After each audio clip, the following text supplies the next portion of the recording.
Dr. Allen didn't gasp. He didn't slam anything down or call for a nurse. He just stopped. Read the paper in his hand one more time. Then he looked up at me. Earl Roger. And he said nothing for what felt like 4 full seconds. 4 seconds is a long time when a child is asleep in your lap. 4 seconds is an eternity when that child is your granddaughter. Sir, his voice came out carefully, measured. The way you talk to someone when you're not sure how they're going to react.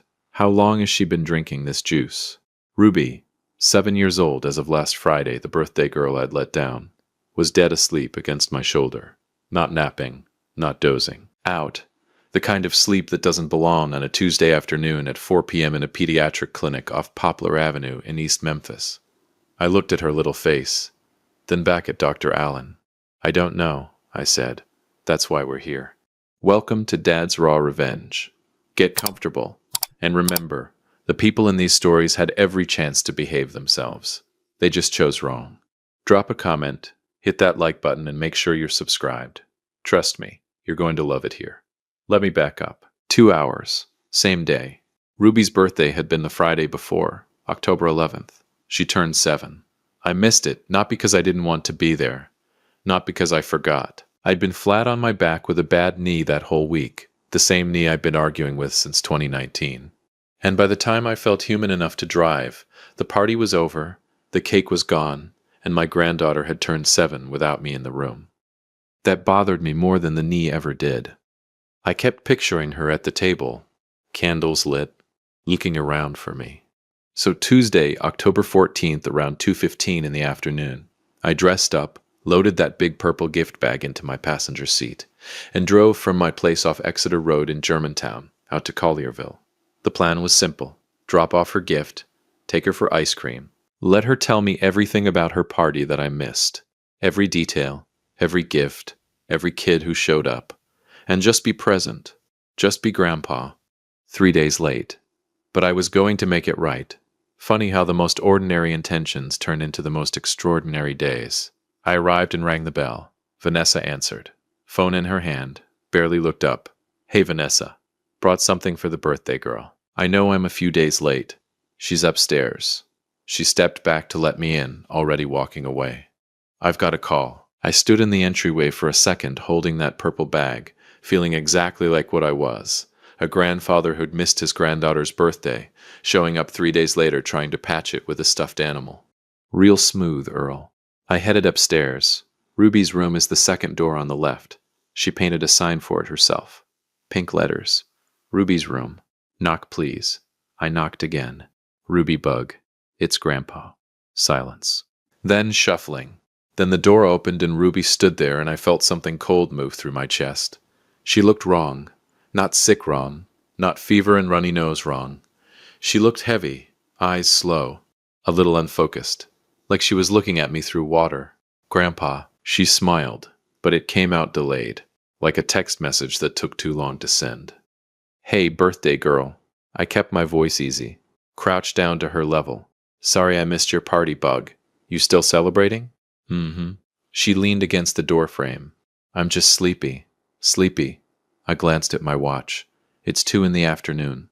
She shrugged. 7-year-old shrug. Adults ask too many questions.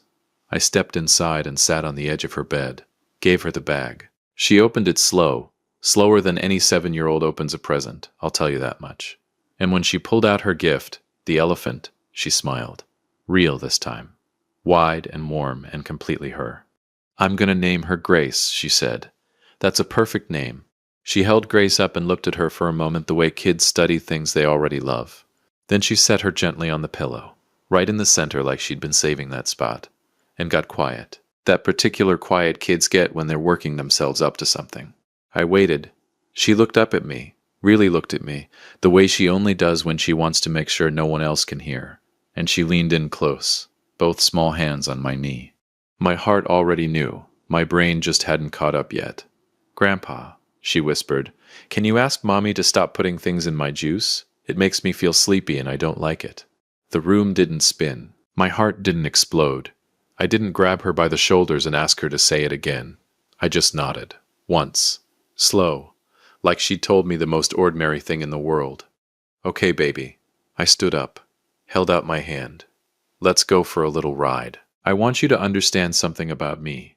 I am not a dramatic man, but I know when something is wrong the same way I know when an engine is wrong. You don't always hear it. Sometimes you just feel it in the wheel. A vibration, a pull, something that isn't right, and your body knows it before your mind catches up. I walked downstairs. Vanessa was still on her phone, pacing the kitchen, laughing at something. Laughing. I'm going to take Ruby for a little birthday treat, I said. Ice cream. Just us. She waved her hand without turning around. Sure, fine, yeah. She didn't even look up. I buckled Ruby into the passenger seat of my 2009 Ford F-150. Dark blue. She still uses a booster. Told me once it makes her feel like a princess sitting higher up. I started the engine, pulled out of Collierville, doing exactly the speed limit the whole way to Memphis proper. I didn't call Daniel. Not yet. I didn't call the police. Not yet. First, I needed to know exactly what I was dealing with. The clinic on Poplar Avenue was the closest pediatric urgent care I trusted. Dr. Allen had seen Ruby twice before. Both ear infections, both times he was straight with me about what was happening and what wasn't. He knew her chart. More importantly, he didn't talk down to people. I walked in, told the front desk it was urgent, and when they called us back, I sat down across from Dr. Allen and told him exactly what Ruby had said, word for word. The whisper, the sleepy eyes, the way she'd moved slow all afternoon like she was underwater. He didn't dismiss me, didn't give me the "oh grandpa's overthinking it" look that I was half expecting. He looked at Ruby, who was sitting on the exam table eating crackers from a paper cup like this, was the most normal Tuesday of her life, and he ordered a full urine panel, talk screen, everything. We'll have something in about 40 minutes, he said. We waited.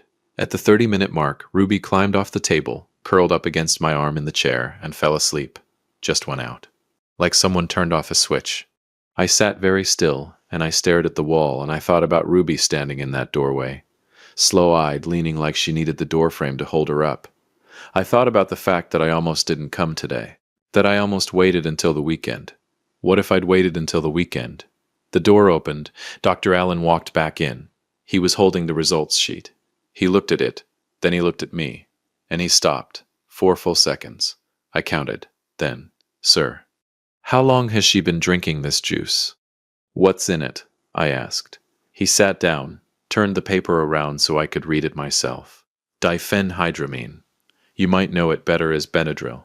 Children's allergy medicine. Perfectly safe, at the right dose for the right reasons. Though the results showed concentrations, his exact words, consistent with repeated intentional administration over an extended period. Not an accident. Not once. Repeated. Intentional. Extended. I read that line 3 times. Then I folded my hands on my knee and I breathed in through my nose and out through my mouth. "Is her mother home right now?" Dr. Allen asked quietly. "Yes. Mr. Roger, I'm legally required to report." "I know." I met his eyes. "Give me 24 hours, please." He studied me for a long moment. Whatever he saw must have told him something. That I wasn't going to go off half-cocked. That I wasn't going to walk into that house in Collierville and burn it down with my bare hands, even though every single part of me wanted to. "Tomorrow morning," he said finally. 8 a.m. If I haven't heard from you by then, I make the call myself. Understood. We shook hands. I carried Ruby to my truck, buckled her in, started the engine. Grace the elephant was tucked under her arm. The drive back to Germantown took 19 minutes. I know because I counted every one of them. Ruby slept the whole way, mouth slightly open, breathing steady. One small hand wrapped around that stuffed elephant, like even in sleep she knew to hold on to something good. I didn't call anyone. I drove exactly the speed limit, and I let the silence do what silence does best. It organized everything. I thought about the purple bag, the 3 days I'd spent feeling guilty about missing a birthday party, when the whole time, right under my nose, something far worse than a missed birthday had been happening to my granddaughter in that house. I'd spent 33 years rebuilding broken engines. I knew that when the damage runs deep enough, you don't fix it with noise. You fix it with precision. And I was just getting started. The hardest thing about discovering a betrayal isn't the anger. It's the inventory. Going back through every moment you dismissed, every detail you rationalized, every quiet alarm you turned off because you trusted the wrong person. I didn't sleep that night, not because I was falling apart. I want to be clear about that. Earl Roger does not fall apart. I sat in my living room with the lamp on low, a cup of coffee going cold on the side table, and I thought, methodically, the way I used to think through a rebuild. What do I know? What do I need to know? And what's the right sequence to find it out? What I knew. My granddaughter had been drugged, repeatedly, in her own home, by someone who was supposed to protect her. What I didn't know yet, how long, how deep, and most importantly, why. The why was the part that kept me up. If you have been listening for a while, do us one quick favor. Subscribe. A lot of people watch without ever doing it, but it costs you nothing and it means everything to us. Hit the like button while you're at it, and drop your thoughts in the comments. Wednesday, October 15th, 6:47 a.m. I called Daniel, not to tell him everything. Not yet. I needed to hear his voice first. Needed to take his temperature before I handed him something that was going to rearrange his entire life. He picked up on the second ring. Already sounded like he'd been up. Daniel's always been an early riser. Got that from me. Hey, Dad. Everything okay? Everything's fine, son. Hey, how's Ruby been lately? You notice anything different about her? Pause. The kind that means he's actually thinking about it, not just being polite. She's been sleeping a lot, actually. Vanessa said she's probably in a growth spurt. Another pause. Why? Growth spurt. I kept my voice easy. No reason. Just missed her birthday. Been thinking about her. Hey, would it be all right if she came and stayed with me for a week or two? Little grandpa time. I feel bad about missing the party. I could practically hear him smile through the phone. Dad, she would love that. Let me talk to Vanessa. Appreciate it, son. I hung up and sat with that for a minute. Growth spurt. Daniel had looked his daughter in the face. Slow eyes, heavy limbs, sleeping every time, and filed it under growth spurt because his wife told him to. That's not a bad father. That's a blindfolded one. There's a difference. I needed to remember that. By 9 a.m. I had an appointment with a family attorney named James Whitfield, a man I'd been referred to years back during Beverly's estate and never forgotten. Just a man who knew the law and didn't waste words. I walked in and laid everything on his desk. The clinic visit, Dr. Allen's report, the tox screen results I'd photographed with my phone. James put on his reading glasses and didn't say a word for 3 full minutes. Then he looked up. Earl, you understand what this is? I do. Child endangerment, possibly aggravated, depending on duration and intent. He took his glasses off. Who else knows? You, the doctor, me. Daniel, not yet. He nodded slowly. Smart. Before you tell him, you want documentation he can't dismiss. Because when a man hears something like this about his wife, his first instinct is denial. You want the evidence so airtight that denial isn't an option. He was right. He was absolutely right. What do I need? I asked. Medical records in your possession. Pharmacy records if you can trace them. A timeline. And eyes on the house. He slid a card across the desk before I could even ask. Ray Dobbins. Private investigations. Memphis and surrounding areas. He's thorough, James said. And he's quiet. I pocketed the card. One more thing, James said, leaning forward. When Daniel calls you back about Ruby staying, say yes immediately and get her out of that house. Today if possible. Already planned on it. He almost smiled. You've done this before, but I've rebuilt a lot of broken things. Daniel called back at 11:23 a.m. Vanessa's totally fine with it. Said it might be good for Ruby to get some fresh air, change of scenery. He laughed a little. I think she called it a bonding opportunity. Bonding opportunity. She'd handed my granddaughter over without blinking. Didn't ask how long. Didn't ask what we'd be doing. Didn't even get on the phone to say goodbye. Filed that away. I'll pick her up this afternoon, I said. I pulled up to the Collierville house at 2 p.m. sharp. Ruby was standing at the door with a backpack and Grace tucked under her arm. Vanessa was somewhere in the back of the house, didn't come to the door. I buckled Ruby in. She looked better than yesterday. A little brighter, a little more present. One night without the juice, maybe, or maybe just being away from that house already. Are we going on an adventure, Grandpa? She asked. The best one, I said, and I meant it in more ways than she knew. I'm going to tell you about Vanessa now, and I'm going to be fair about it because fair matters even when you're angry, especially when you're angry. She grew up hard. I knew that much from Daniel. Single mother, South Memphis, scraping for everything. She'd made something of herself through sheer force of will. Good job, good address, good image. When she met Daniel, she was 26 and focused and impressive as hell. I liked her at first. I want to be honest about that too. But somewhere along the way, and I didn't see it, none of us did, the life she'd built stopped being something she loved and started being something she maintained. Daniel traveled for work constantly. Ruby was loud and bright and demanding in the way that only truly alive children are. And Vanessa was somewhere in that house feeling like the walls were closing in. I'm not saying that justifies a single thing she did. No. I'm saying I understand the difference between evil and desperate. And I've learned that desperate people do evil things too. What I didn't know yet, what Ray Dobbins was about to show me, was exactly how desperate she'd gotten. Ray called me Thursday evening, October 16th. Mr. Roger, I've got something. You want to meet? How soon can you be at the Perkins on Summer Avenue? 20 minutes. He was there in 18. Stocky guy. Quiet eyes, the kind of man you'd never notice in a crowd, which I imagine is the whole point. He ordered coffee, slid a manila folder across the table. I opened it. Oh, photos. Clean, time-stamped, unambiguous. Vanessa and a man I'd never seen before. Tall, well-dressed. The kind of easy confidence that comes from never having had to work too hard for anything. Hotel receipt from the Westin downtown. A second one from a place in Midtown. Timestamps that lined up, and I checked, believe me, with nights Daniel had been traveling. The man's name, according to Ray's notes, was Brandon Cole. 38. Sales consultant. How long, I asked. Based on what I can confirm. Ray wrapped both hands around his coffee mug. At least 8 months. 8 months. Ruby had just turned 7. I did the math, and I didn't like where it landed. The kid? I said. Ray looked at me steady. There's no indication of that, but the timeline of the drugging, he paused, chose his next words carefully. It appears to coincide with when the relationship became more frequent. She'd needed more time. Ruby was always there, so she'd put her to sleep. I closed the folder. I sat with that for a long time. Ray didn't rush me, didn't say anything, just drank his coffee and let me be a grandfather sitting with something no grandfather should ever have to sit with. She hadn't done it out of cruelty. She'd done it out of convenience.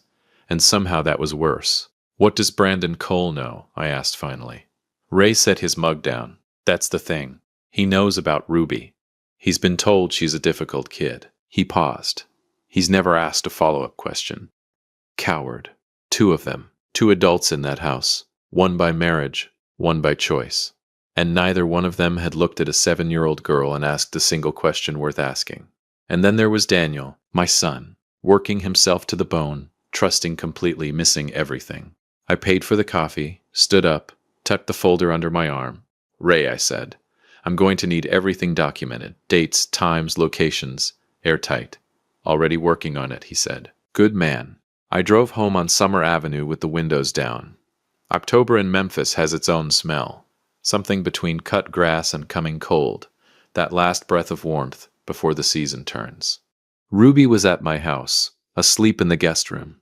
The real kind of sleep this time. Natural. Safe. Grace the elephant on the pillow next to her. I stood in the doorway and watched her breathe for a moment. Then I went to the kitchen table and I opened my notebook, the same one I used to use for engine logs, and I started writing, dates, observations, everything Dr. Allen had told me, everything Ray had just handed me. Every piece of it, in order, in my own hand. I called James Whitfield and left a message. We're ready to move. Then I picked up the phone and called my son, not to tell him everything, not tonight, just to say, Daniel, I need you to come home.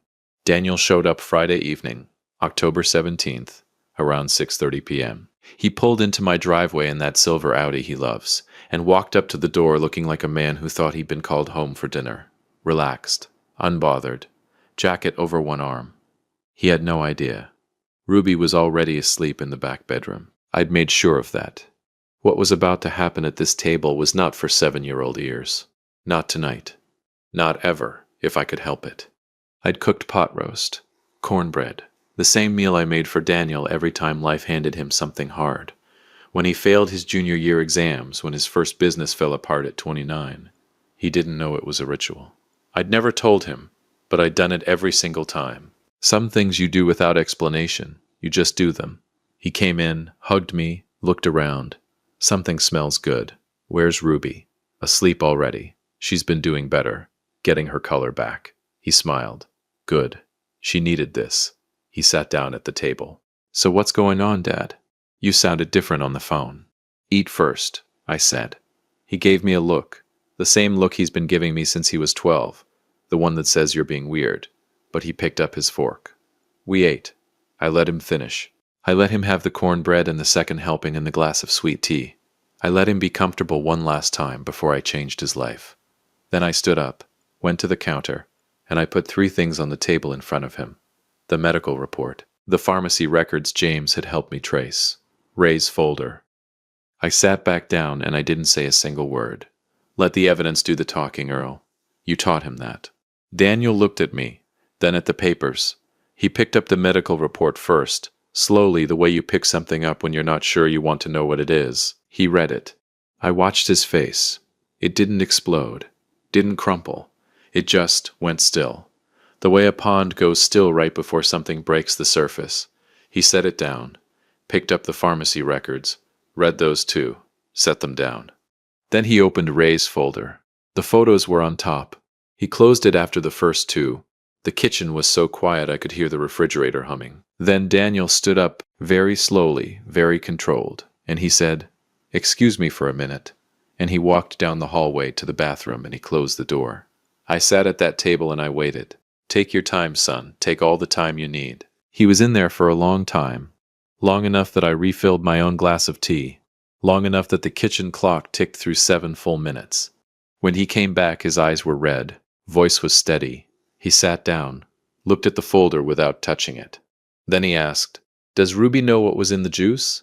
"No," I said. "She just knows it made her sleepy and she didn't like it." He nodded. Once. Slow. Good. His jaw tightened. "She doesn't need to know more than that yet." And right there, right in that moment, I saw my son clearly. Not the blindfolded husband, not the man who'd filed away his daughter's slow eyes under growth spurt and gone back to his laptop.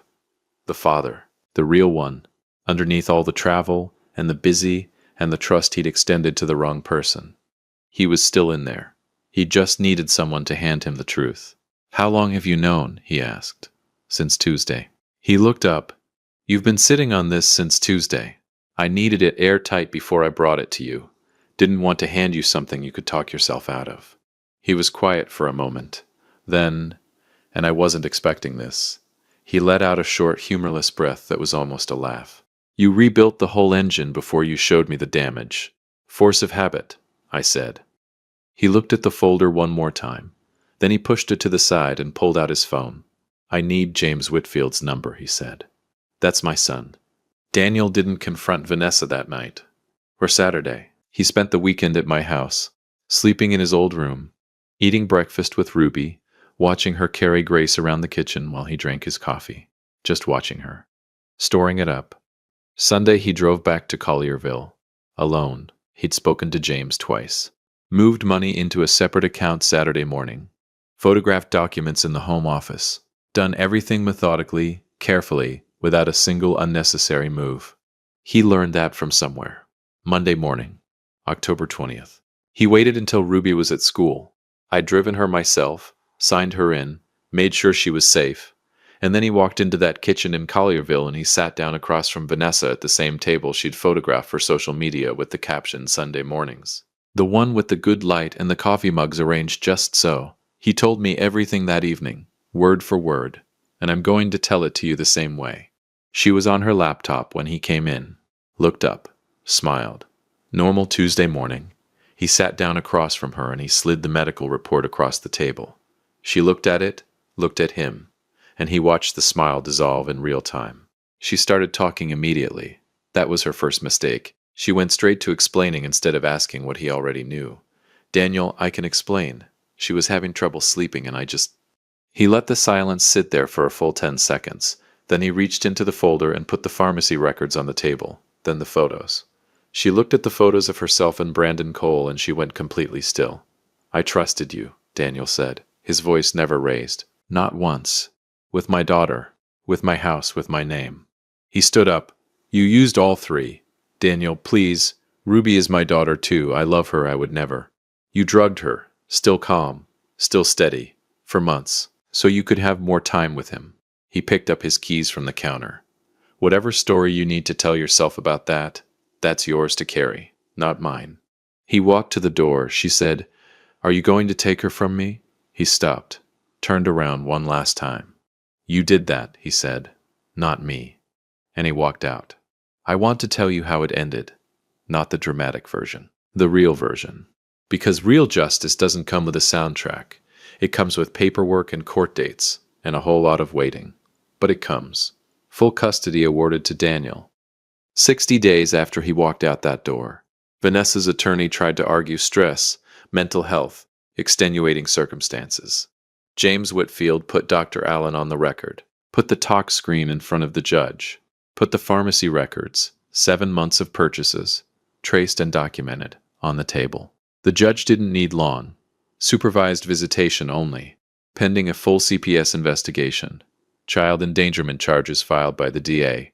Randon Cole, when investigators contacted him, cooperated immediately and completely, gave them everything, dates, locations, conversations, handed Vanessa over without a second thought to protect himself.